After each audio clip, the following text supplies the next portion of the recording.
So for this last card, we're going to be doing a fall themed card, and I use this beautiful metallic splatter in the burgundy and the gold on the card base. I did that all the way across. I love it. Just made it look a little bit more fall fun.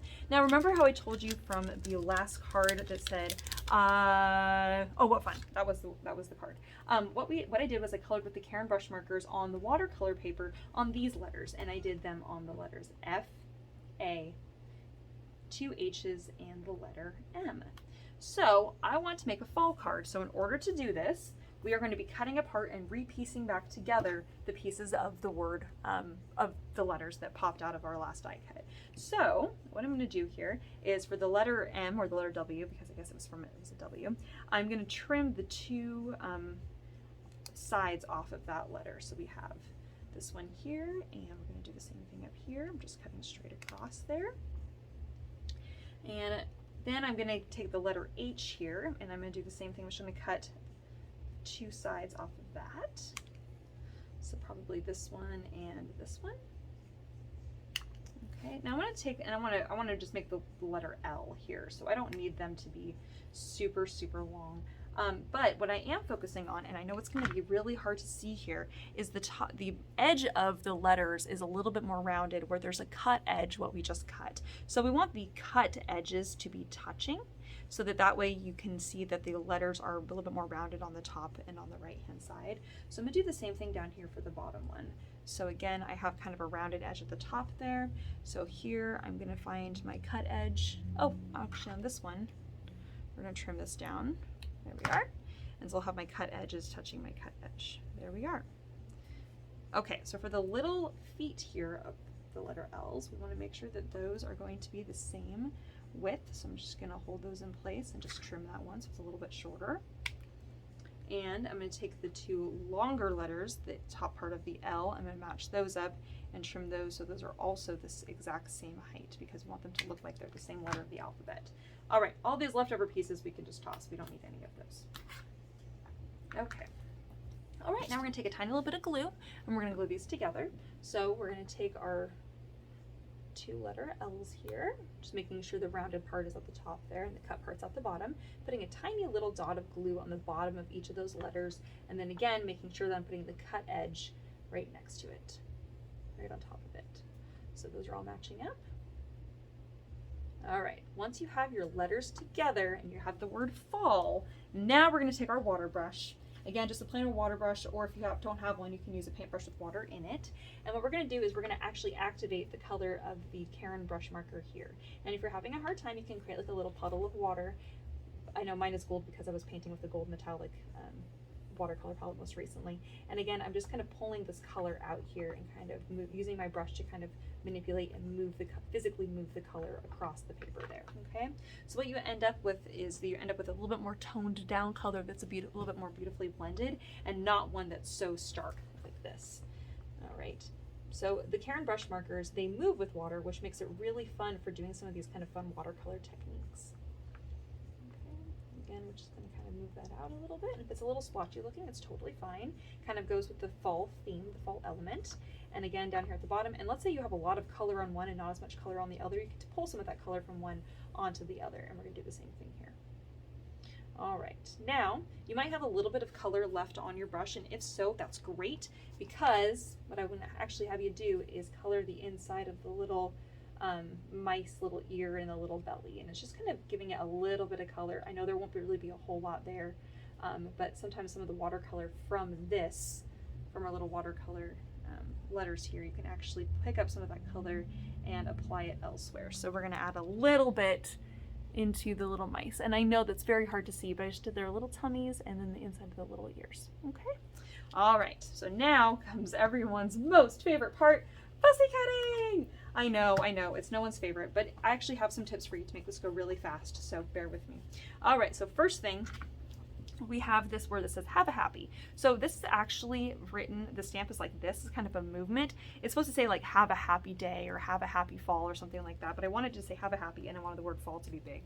So what I'm going to do is actually, I'm going to be a little bit more dramatic with my cutting here. So I'm going to give it kind of a big swoop, so then that way it's really obvious rather than making it look like I just stamped crookedly. So again, we're kind of following that kind of movement there. and then kind of trimming the edges. Okay, so it says have a happy. Quite fun, and that's going to go up here on the top right hand, or top left hand side of my card. Have a happy. And then we have our word fall. And again, you can kind of lay this out however you'd like. Maybe you want it to be, you know, F-A-L-L this way, or actually I just realized my L's are a little long. That's okay. Maybe you want it to be wonky like this. Maybe you want it to actually fall like this. You can really kind of do whatever you would like to kind of format that, but we'll come back to that in a minute. I'm letting those dry. All right, the world of fussy cutting. So what we're gonna do is just do really quick loose fussy cutting. It doesn't have to be really particular or take a lot of time. Generally when I do fussy cutting, especially of the mice, I go right up to the very edge, but I'm not doing that this time. And the reason why is because I don't want to have to redraw their tails. And also there's a lot of fussy cutting with this card, and I really don't want to take too much time because I got other stuff to do. My time is valuable. So, and I know that your time is valuable too. All right, so we got those two little guys. All right, now it's the leaves. We can do this, friends. So here we go. We're just gonna be super quick about it and just do kind of a large halo on the outside. It doesn't have to be really specific. It can just go really, really fast. Now, I will fussy cut with you guys. Sometimes when I have a lot of fussy cutting to do, I will turn the video on and I will speed it up so I can say, see, look how fast that was. But I know that it does take you guys a while. So we're gonna fussy cut together. A little chat while we're fussy cutting. So I decided to do all of these fun leaves from this fun fall stamp set that I have that has all these cute little mice in it because they're so cute. And I love all of the different shades of kind of the fall colors here. The bright yellow, the dark kind of tangy orange is what that's called, and then your bright red, and kind of pulling in some of the colors of our word fall and kind of making it look like a really fun, very kind of cohesive card.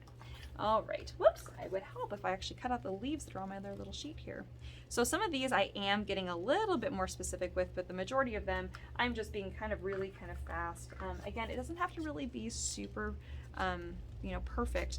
The other thing is, if you're the kind of person that loves fussy cutting and you would love to take your time and go right up to the very edge, you can absolutely do that. There's nothing wrong with that. The ink that I used for stamping these images, I am fairly certain I used Acorn. I can't quite remember at this point, but if you wanted to watercolor them, I do believe that ink is completely waterproof, and so you should be able to do watercolors no problem. And that way, if you wanted to add some little tones onto your little leaves, you could take like a slightly darker red watercolor and go in and add a little tone of red onto the darker red onto the red cardstock. You could do the same thing with the darker yellow and maybe a little bit of red onto the orange one, or if you wanted to add some brighter orange, that would also be a fun idea. So again, you can kind of change up the card a little bit, kind of depending what you'd like. Also, if you're looking at this card and you're like, I do not need that many leaves, that is okay. You could save the leaves for another project, or you can decide how many you want, and then that way you only have to fussy cut a few. So if you only want to fussy cut a few, you can decide to just have a few on your card. So you got options. All right, here we go. That was the last one. Yay! See, chatting didn't make it so hard. All right, here we go. Okay, so this cutie, I want him on the inside. I want him kind of hanging from a leaf because I just absolutely love that idea. For this little guy here, I want him kind of falling into a little pile of leaves. So what I'm going to do is I'm going to kind of decide how I want my letters to lay out. I think I want them to be kind of wonky like that because I just think that's really cute.